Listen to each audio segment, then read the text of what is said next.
A person closes their laptop after a good presentation, but the scene that returns at midnight is the sentence they stumbled over. The applause is vague. The pause before the stumble has edges. That clashes the question, why can embarrassment feel sharper than success, and does sharpness mean truth? The answer starts with emotion, but it ends with what the mind marked as urgent, then rebuilt. The common answer says the brain is built to remember threats. Imagine mispronouncing a client's name in a crowded meeting. Your face heats. Everyone looks up, and the moment feels tagged with a warning label. Do not repeat this. The explanation is appealing because embarrassment is social pain. Losing status can matter. Its prediction is simple because the episode felt bad and bodily intense. It should be more vivid and probably more accurate than a compliment or a small win. Part of that answer is real. In laboratory experiments by Elizabeth Kensinger and colleagues, people saw scenes with either a negative, arousing object or a neutral one, then were tested on the object and its background. The negative object was remembered better, but the background was remembered worse. So emotion can act like a spotlight, sharpening the embarrassing centerpiece while dimming the room around it. The Duke study by Jennifer Tallarico and David Rubin shows why that spotlight can fool us. Students wrote down how they learned about the September 11 attacks and an everyday event, then were retested weeks later. The emotional memory stayed vivid and trusted, but its consistency fell about as much as the ordinary memory. That changes the prediction. Vividness may preserve the headline, while confidence protects the feeling of accuracy. But the popular answer breaks when embarrassment is compared directly with pride.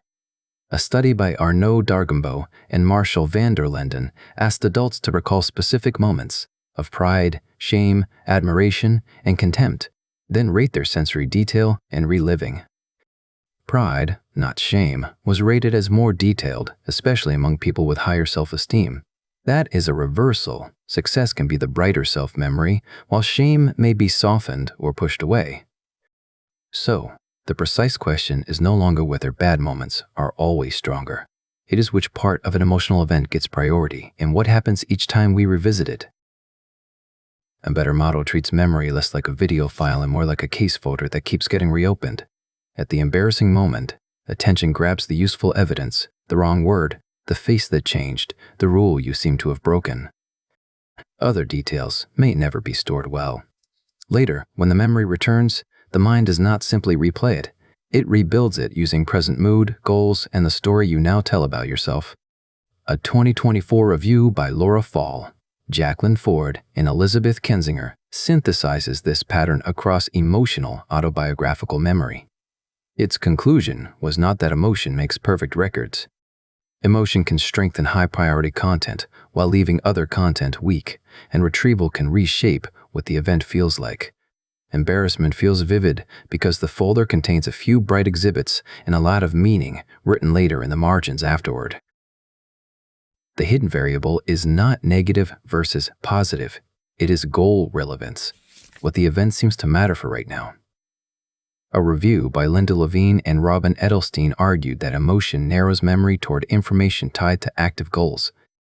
If the goal is social safety, the listener's raised eyebrow becomes central. If the goal is learning a skill, the failed step may stay sharp. If the goal is protecting self-esteem, the mind may give more space to pride than shame. That condition changes the chain. Feeling bad raises priority, but priority decides the target. Rehearsal, then, keeps selected pieces available, while reconstruction makes them feel present. This is why one embarrassing moment can haunt, another can fade, and neither outcome requires a flawless record. Imagine two new nurses both freeze while giving a handoff on a busy ward. Maya's supervisor calmly corrects the missing dosage, and Maya treats the memory as a training signal. The number, the checklist, and the fix stay clear. The flush in her cheeks loses detail. Jonas hears a snicker from the doorway and spends the week replaying what it means about belonging. In his memory, the snicker grows louder, the doorway sharper, and the dosage itself fuzzier. Same awkward start, different goal. One memory becomes a practical warning label. The other becomes a social threat, still looking for closure, and feels closer every night. The verdict is split. Embarrassing moments can feel more vivid than successes when they are tied to an active goal, especially social standing, moral repair, or a mistake the mind keeps rehearsing. But that is not a law of negative memory. Pride can be more detailed than shame. And vividness is not accuracy. It may mean the central emotional clue is well preserved, or simply that the rebuilt memory is easy to believe. The details still need outside checks when accuracy matters. That midnight scene is not a recording with better resolution. It is a marked up page, one sentence circled hard, the applause half erased, and a margin note saying, "Watch this." The circle explains the vividness. It does not certify the page.